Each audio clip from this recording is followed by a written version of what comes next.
Hello बच्चों आज आपका सेट में जो साइंस का पेपर था क्लास 6 का उसका यहाँ सॉल्यूशन दे रहे हैं।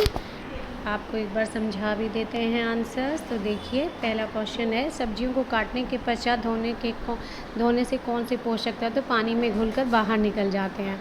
तो देखिए जब सब्जियों को हम धोते हैं तो जो विटामिन होते हैं वह हमारे धोने के बाद पानी में घुलनशील जो विटामिन हैं, जैसे विटामिन सी होता है स्पेशली, ऐसे जो विटामिन होते हैं वो धुलकर बाहर निकल जाते हैं। ठीक है, इसके बाद अगला आपका जो क्वेश्चन दिया हुआ है, भोजन में आयोडीन की कमी से कौन सा रोग होता है।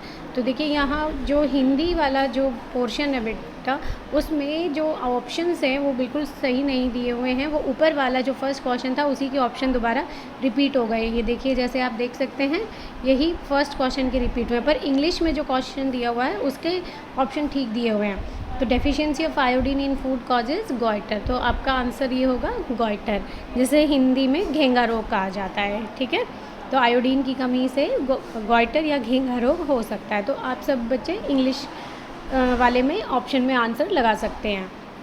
इसके बाद है तीसरा क्वेश्चन, तेलीय बीजों को एक पतले कागज़ पर पीसने से कागज़ कैसा हो जाता है, पारभासी हो जाता है। फिर है चौथा, मिश्रण में जल मिलाने पर भारी अवयव के नीचे तली में बैठ जाने के प्रक्रम को क्या कहते हैं। तो जो यहाँ भरी लिखा हुआ है बच्चों, ये भारी शब्द है, तो भारी अवयव नीचे बैठ जाते हैं, उस प्रक्रिया को अवसादन कहा जाता है। ठीक है, इसके बाद जो आपका अगला पेज है, देखो अगले पेज पे जो क्वेश्चंस दिए हुए हैं इसमें है, पुष्प के केंद्र में सतत भाग को क्या कहा जाता है। तो पुष्प के केंद्र के सतत भाग को स्त्री केसर कहा जाता है।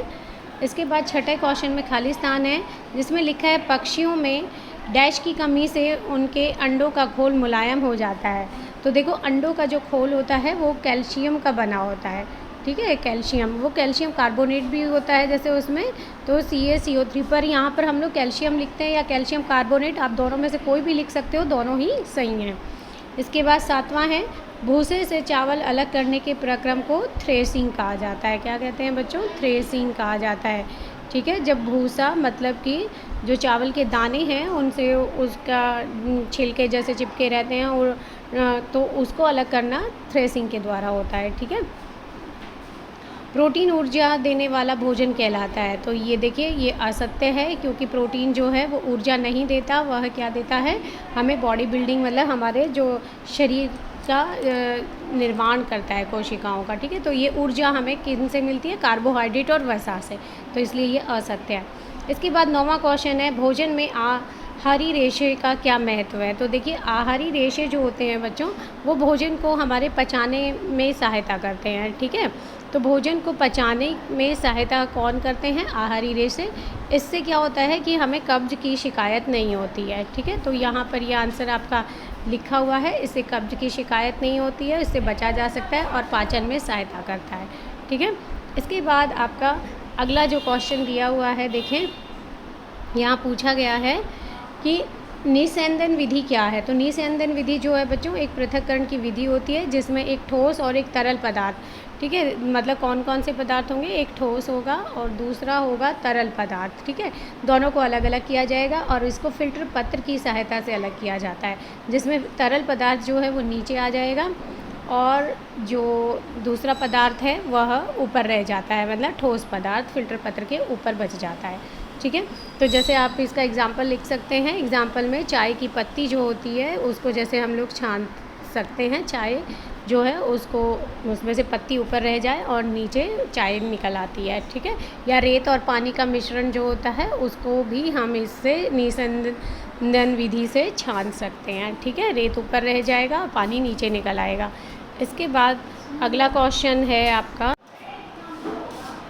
हम बच्चों अगला क्वेश्चन जो आपका 11वां दिया हुआ है, पारदर्शिता के आधार पर आपको बताना है कि पारदर्शिता के आधार पर हम पदार्थों को कितने वर्ग में विभाजित कर सकते हैं। तो देखो पारदर्शिता के आधार पर पदार्थों को 3 भागों में विभाजित किया जाता है, पहला पारदर्शी, फिर अपारदर्शी और पारभासी।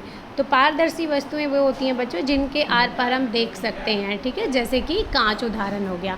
ठीक है, आपने क्वेश्चन में लिखा है उदाहरण दें साथ में, तो ज़रूर आपने उदाहरण लिखना है। अपारदर्शी ऐसे पदार्थ जिनके आर पार हम नहीं देख सकते, जैसे कि लकड़ी। पारभासी वे पदार्थ जिनसे हमें स्पष्ट नहीं दिखाई देता परंतु धुंधला दिखाई देता है। जैसे अगर हम किसी कागज़ पे तेल लगा देते हैं तो वो तेल लगा कागज़ से हमें धुंधला दिखाई देगा, ठीक है, तो वो पारभासी है।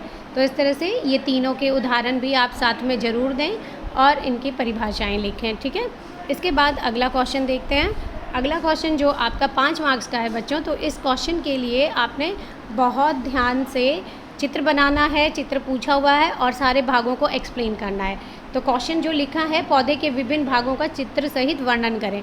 तो देखिए ये चित्र आपके लिए यहाँ पर है, ये आपकी बुक का चित्र है, ठीक है। तो इसमें ये जैसे इसके भाग हैं, कलिका हो गया, फूल हो गया, फल हो गया, तना, पत्ती और जड़। तो इन सभी भागों का आपने वर्णन करना है। वर्णन में आपने बताना है कि इनके क्या कार्य हैं, ठीक है, जब जाके आपका ये 5 मार्क्स का क्वेश्चन पूरा होएगा बच्चों, ठीक है। तो इस तरह से ये आपका पूरा हो गया है टेस्ट और उम्मीद है बच्चों ने बहुत अच्छा करा होगा।